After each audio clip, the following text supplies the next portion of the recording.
Hey guys, Mike here. So definitely another interesting day in the market, and we got a lot of information about the consumer, us, and our spending. Because Walmart reported this morning, you might have noticed it down 8% right before open, right? And we've heard from Home Depot, Target, and Walmart, right, which are the biggest chains I know out there that we shop at, and they're all kind of singing the same tune, which is not expecting much from the holiday shopping season, and we aren't buying as much when it comes to big ticket items. Good news, by the way, I'll say this now. Walmart even said, the CEO that is, that they see deflation in their company now, and they're going to have to probably start lowering prices. Why? Because now they see demand, especially for big ticket items, have fallen off a cliff, and they don't want to just sit in inventory, right? And so what we talked about a year and a half ago, they will never lower those prices, and they will be greedy and suck the life out of us as long as they can, right? Because that's how they roll, until we stop buying the stuff and they say, oh, can't let it sit on the shelf, get rid of this. Okay, so we'll see if they follow through with that or not. Again, that'll help a lot of people out. So we'll see if we can get 5 bags of groceries instead of 4 bags of groceries here over the next maybe 3 to 4 months. And again, we'll see. Let me know if you start to notice a difference or not. Now, of course, we're going to go into IWM because it, obviously went red today. Finally, index goes actually super red and pulls back. Shocker there. And why Tesla, a big day for Tesla actually, and then a couple other stocks we'll talk about. But I do want to start off with this. The crazy part is Jerome Powell woke up today because he gets us jobs data before we do. And it must be weird to have a job where you smile about people losing their jobs, right? I mean, that's kind of crazy, right? But that's what he's doing. That's how you slow the economy down. You take our paychecks away. That's what you're doing. That's what he's doing, right? With these rates and stuff, and with yields being up and all that good stuff. And you can see right here, I mean, this is what he wants, folks. Continuous jobless claims continue to go up, right? Initial jobless claims finally ticking up as well, okay? And so this is what he wants to see. This is why you're hearing from Home Depot, Target, Walmart, right? That they're seeing the consumer slow down their spending, especially on large items. That's the discretionary stuff. We don't need a car, a Rolex, all that stuff, pair of Nike shoes. And so they're seeing that right now, right? There's also maybe why you see like big money trying to make all these short bets on oil right now, which of course it's sinking because they're worried about demand. It cut back so much on supply before people start worrying about demand. So we'll see if it continues to drop or finally gets a bounce, because it really has been selling off hard. It sold off again today, very hard.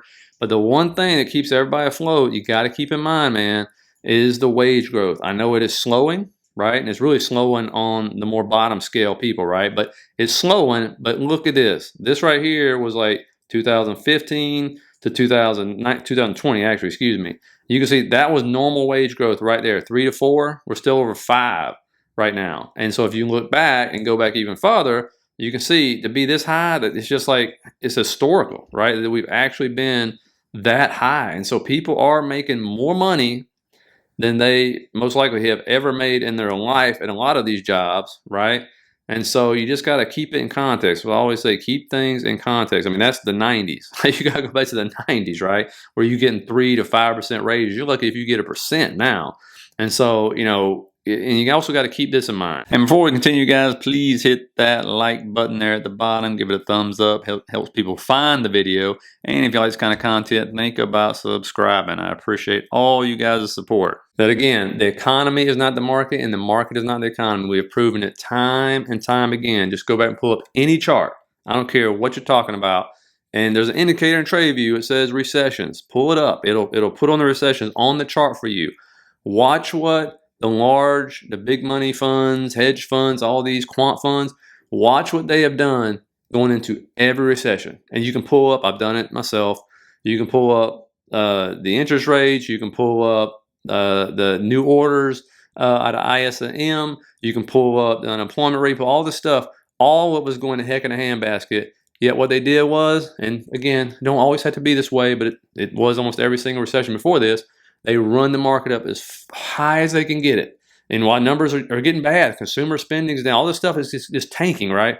And that market goes up and up and up and up and up, and then they drop it like a hot rock, right? Because they have to be able to get in their shorts before they sell this thing off. And don't forget also, in most hedge funds, they actually lose money. I mean, as far as like, they make money off our fees and stuff, but as far as their returns every year, no. I mean, that's why Warren Buffett always challenges, and nobody's ever been able to do it, for like a hedge fund. I think his challenge was he'd give them $1 million if they could beat it. I think it was either 3 or 5 years straight or something like that. And they tried and they couldn't do it, right, to beat the S&P. And so, you just kind of keep that in mind. Again, keeping things in context, that kind of stuff. Now, what was really red today? Shocker. It was the IWM, right? Sitting down there around 1.6 for the day total. I said I'd like to see it come to this line and bounce. They definitely got to that line. It held up so far. But again, that gap is right below. And you're talking about, I believe it was a 14% move up in a very short amount of time. The RSI still looks good though. MACD right now, all that good stuff. And it's those moving averages like 200 and 100 whacked it down, right? But again, big move, has to try to consolidate. But the biggest thing is, I did a whole video on this today for the members.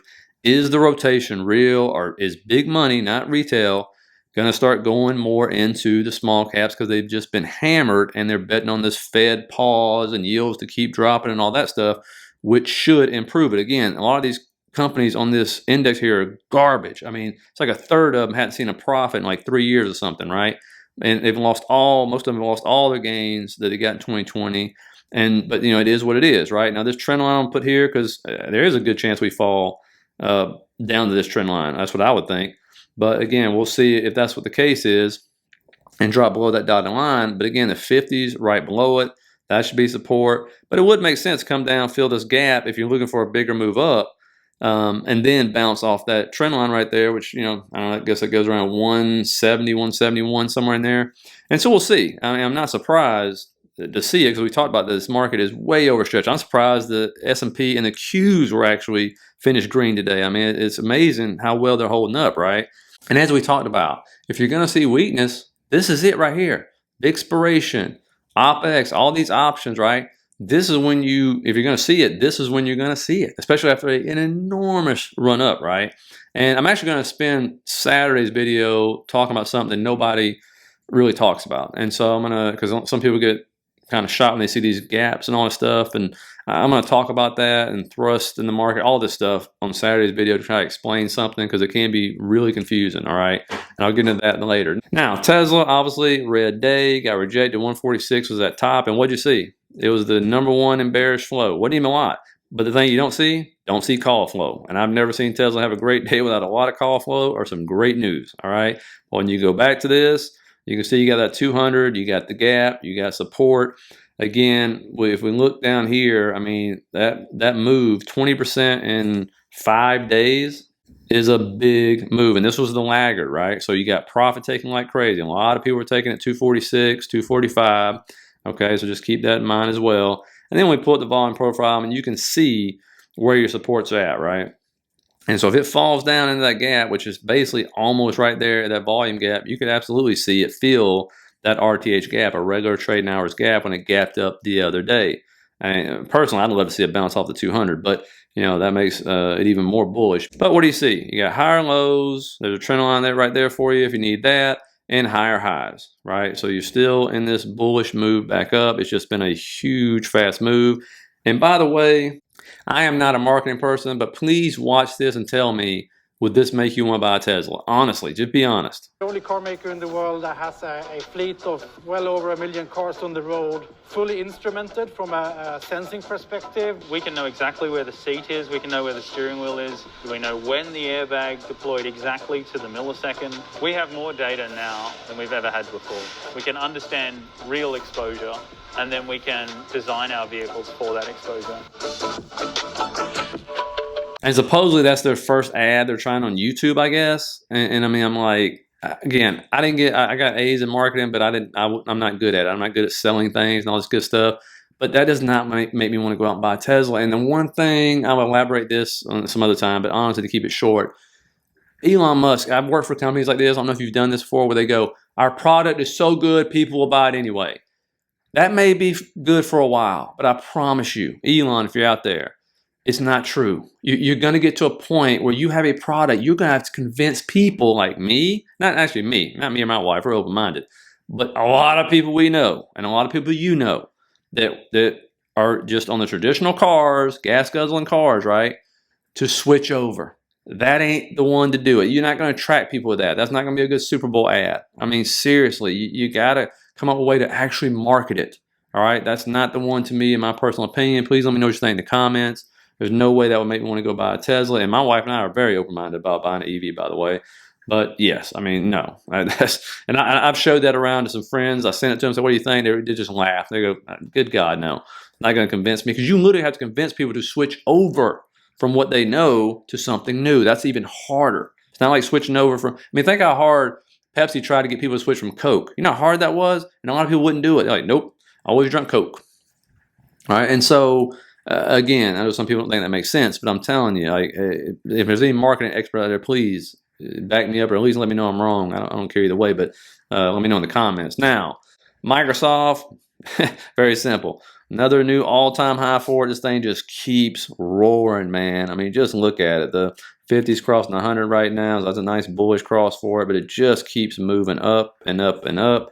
And when you look at this thing, you can see, again, we talked about this. It may be overbought, but when it gets on these rallies, it can stay that way. It just is what it is. It might be, becoming the more popular one than Apple at this point in time for big money for sure. But the one thing, when I look at this, the first thing I look at and notice, man, it's getting really extended from those moving averages. And it's not one of these stocks that get way above, like NVIDIA did, like 50% above his moving average. It's just not. Like 13% above your 50 for Microsoft is actually a lot for this one. You can see on this rally right here, I think the most it got was like 12, and then it pulled back, right? So you had that happen a few times. But again, it's at all-time high, so there's no resistance. No resistance. So you can't look at me and go, oh, it's going to reject right here. It's like, no, there's no resistance above this thing, right? And that's what I would look at. I mean, I definitely can see this thing very soon, coming back down to earth and getting at least somewhat close to the moving averages, or something, at least 3 or 4% pullback. But again, right now they keep pumping this one up, seasonality, all that good stuff. And then the big money is trying not to miss this rally. You got hedge funds chasing like crazy because they're afraid they'll lose their job or something I've been reading.